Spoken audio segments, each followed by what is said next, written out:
Bonjour à tous. Vous êtes-vous déjà demandé s'il valait la peine d'acheter un véhicule au nom d'une entreprise, société par action, plutôt qu'à titre personnel? Aujourd'hui, on va analyser cette question en détail. On va regarder quels sont les avantages fiscaux qu'on peut tirer du fait d'utiliser le véhicule au nom d'une entreprise. On va regarder qu'est-ce qu'on doit prendre en considération au niveau de la gestion opérationnelle et également les aspects juridiques. Que vous soyez au volant d'une entreprise en démarrage ou en accélération, donc en croissance, cette vidéo est pour vous. Commençons par la base. Lorsqu'il s'agit de détenir un véhicule au nom d'une entreprise, la première chose que je vais demander à mes clients est quelle est l'utilisation qu'ils veulent faire du véhicule. Est-ce qu'on veut un véhicule pour transporter la marchandise, pour faire des livraisons, pour transporter du personnel? Est-ce qu'on veut le mettre à disposition de notre personnel? Donc, c'est un outil peut-être attrayant pour leur déplacement. Est-ce qu'on veut plutôt en faire un outil promotionnel? Donc, on utilise le véhicule pour se déplacer pour des rendez-vous pro et on en profite pour le décorer au nom de l'entreprise. Donc, il faut vraiment déterminer qu'est-ce qui nous pousse à vouloir utiliser le véhicule au nom de l'entreprise. Parce qu'en second lieu, il faut savoir qu'avoir un véhicule au nom d'une entreprise nécessite de faire preuve de discipline. Si on veut avoir le véhicule au nom de la compagnie, il faut tenir ce qu'on appelle un registre ou un log des déplacements. On doit être en mesure de faire la distinction claire entre nos déplacements professionnels et nos déplacements personnels si on utilise le véhicule pour les deux fins. Il faut savoir que nos déductions auxquelles on va avoir droit au tout avantage fiscal sera proportionnel à l'utilisation professionnelle qu'on fait avec le véhicule.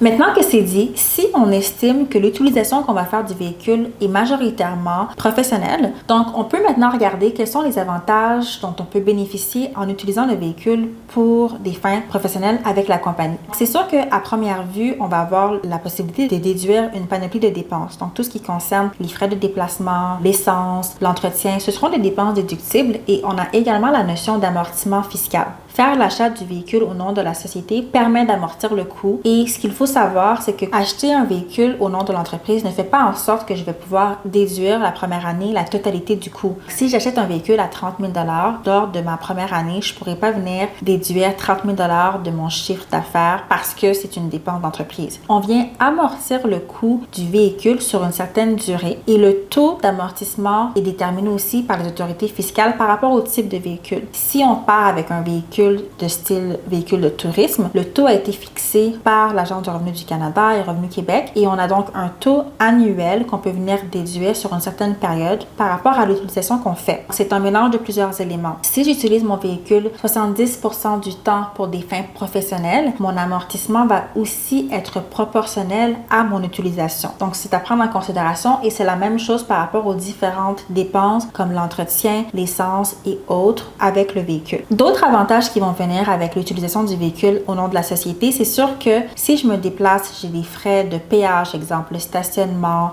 tout autre frais qui est lié avec mon utilisation seront des dépenses pour l'entreprise. Donc, c'est sûr qu'à ce niveau, on peut bénéficier de différents avantages fiscaux. Maintenant, discutons des avantages fiscaux parce que c'est souvent la première source de motivation lorsqu'on considère de prendre le véhicule au nom d'une société. Vous avez donc deux options, acheter ou louer. La distinction majeure, c'est que lorsqu'on fait l'achat d'un véhicule avec la société, c'est qu'on peut bénéficier de la déduction pour amortissement. C'est qu'on peut venir amortir le coût du véhicule sur plusieurs années. C'est un taux qui est fixé par les autorités fiscales, ce qui vient faire en sorte que lorsqu'on achète le véhicule pour 30 000 lors de ma première année, lorsque j'ai acheté mon véhicule, je ne peux pas déduire 100% du coût d'acquisition. On va plutôt venir prendre un taux qui est déterminé selon le type de véhicule. Un taux sera calculé et ce montant pourra être déduit sur une certaine période. Donc, on le déduit sur la période d'utilisation du véhicule, ce qui fait en sorte que c'est étalé dans le temps et c'est pas quelque chose qu'on déduit d'un trait. Pour déterminer aussi combien est-ce qu'on peut amortir, il faut faire attention parce qu'il y a des plafonds par rapport au prix également du véhicule et du type de véhicule. Toujours en lien avec l'amortissement, ce qu'il faut savoir, c'est que l'amortissement est aussi proportionnel à l'utilisation qu'on en fait. Donc, ça revient un peu à ce qu'on disait plus tôt par rapport au registre des déplacements. Si on veut amortir le véhicule, mais qu'on l'utilise 70% du temps pour des fins professionnelles, donc on va pouvoir bénéficier de l'amortissement jusqu'à hauteur de 70% de celui-ci. Donc, c'est vraiment à garder en tête qu'il faut toujours que ce soit proportionnel et c'est la même chose par rapport aux frais en lien avec l'entretien, l'essence. Le stationnement, ce sera si c'est un stationnement qu'on a payé dans un contexte de déplacement. Donc, toujours garder en tête que tout se fait de manière proportionnelle si on décide d'utiliser le véhicule autant pour des fins personnelles que des fins professionnelles. Et pour ces raisons, il va arriver que certains clients vont souhaiter avoir un véhicule strictement business, donc on utilise juste pour des fins professionnelles plutôt que de jongler entre les deux afin de simplifier la gestion en lien avec l'utilisation du véhicule. Maintenant qu'on a parlé de l'achat et de l'avantage principal qu'on peut avoir avec l'amortissement, il faut aussi garder en tête qu'on a une option qui est la location et celle-ci peut permettre d'avoir une plus de flexibilité. C'est un peu plus simple entre guillemets. Le coût de location sera déductible. Encore une fois, il y a des seuils. Donc, on a un maximum. En date d'aujourd'hui, c'est autour de 1 000 $ par mois. Si on choisit d'avoir un véhicule qui coûte plus que 1 000 $ par mois de location, on va vraiment être plafonné. Et encore une fois, c'est déductible aussi dans la mesure où on utilise pour des fins professionnelles. Donc, on retrouve toujours cette notion de pourcentage. Si j'utilise mon véhicule que pour des fins professionnelles, je vais pouvoir déduire les 1 000 $ par mois ainsi que les frais liés à l'essence, l'entretien, les déplacements, le stationnement, etc.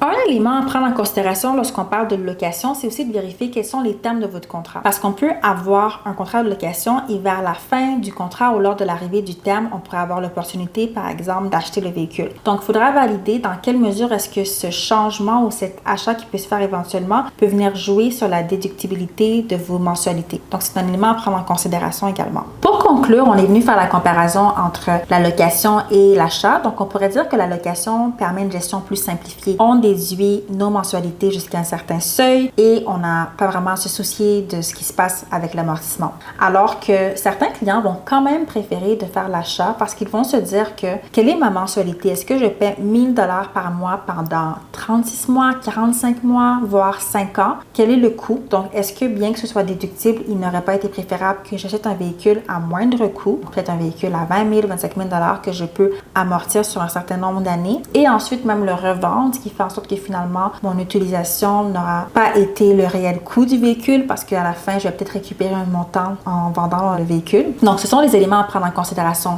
Donc, quelle sera la mensualité, quel type de véhicule, combien d'amortissement. Donc, il faut regarder tout ça, mais chose certaine, c'est que lorsqu'on veut avoir un véhicule au nom de l'entreprise, que ce soit la location ou l'achat, il faut avoir la discipline d'avoir son registre qui tient le kilométrage professionnel versus personnel pour être vraiment en mesure de maximiser ses déductions. Et non seulement ça, la réalité est que les dépenses liées au véhicule font davantage l'objet de vérification par les autorités fiscales. C'est sûr qu'on veut être bien préparé en ayant son registre, en conservant les reçus pour pouvoir justifier le tout. Avant qu'on se quitte, on va aussi discuter des aspects juridiques à prendre en considération. Donc, si on veut avoir un véhicule au nom de l'entreprise, il faut garder en tête que le contrat de location ou d'achat devrait être au nom de la société. C'est l'entité qui est responsable et ça sous-entend également que les assurances vont être au nom de l'entreprise parce que si on se déplace avec le véhicule et qu'on a une contravention ou qu'on a des excès de vitesse, bien, ce seront des conséquences pour l'entreprise et non pour l'individu parce que le contrat est au nom de la société. Donc, ce qu'il faut savoir, c'est que si on prend un véhicule pour le mettre à disposition pour ses employés, eux aussi devraient être tenus responsables et avoir une certaine politique à respecter. Donc, quel type d'utilisation peuvent-ils en faire? Comment doivent-ils se comporter? Et aussi, que prévoir si on a un accident avec le véhicule, par exemple. Donc, si le véhicule est pour utilisation par d'autres personnes, vraiment prévoir des politiques d'utilisation qui sont claires pour leur permettre de savoir quoi faire dans quel type de situation et aussi s'assurer que le véhicule est bien entretenu et qu'il est vérifié de façon régulière pour assurer la sécurité des utilisateurs en tout temps. Donc, c'est tout pour aujourd'hui. On est venu faire la comparaison entre acheter et louer son véhicule. On a parlé des avantages fiscaux, ce qu'il faut prendre en considération pour les types de dépenses qu'on peut déduire, comment s'y prendre et aussi l'aspect juridique de la chose. Si vous considérez faire l'achat d'un véhicule ou la location, n'hésitez pas à consulter votre comptable fiscaliste ou avocat fiscaliste pour vraiment comprendre dans votre cas, selon le type de véhicule, le coût, l'utilisation, est-ce que ça vaut vraiment la peine? Parce que l'alternative, c'est aussi d'avoir son véhicule à titre personnel et l'utilisation professionnelle qu'on en fait, bien, la société peut vous verser une allocation pour l'utilisation de celle-ci. Donc, c'est aussi l'autre option à considérer, c'est si je pense utiliser le véhicule dans les deux cas, pro et perso, est-ce que c'est peut-être mieux pour moi de recevoir mon allocation lorsque je l'utilise pour des fins professionnelles? Peut-être. Donc, ce sont des éléments à vérifier. Merci d'avoir regardé la capsule et on se revoit dans la prochaine vidéo. Si vous avez aimé celle-ci, n'hésitez pas à commenter, liker, la partager et on se revoit bientôt. Merci.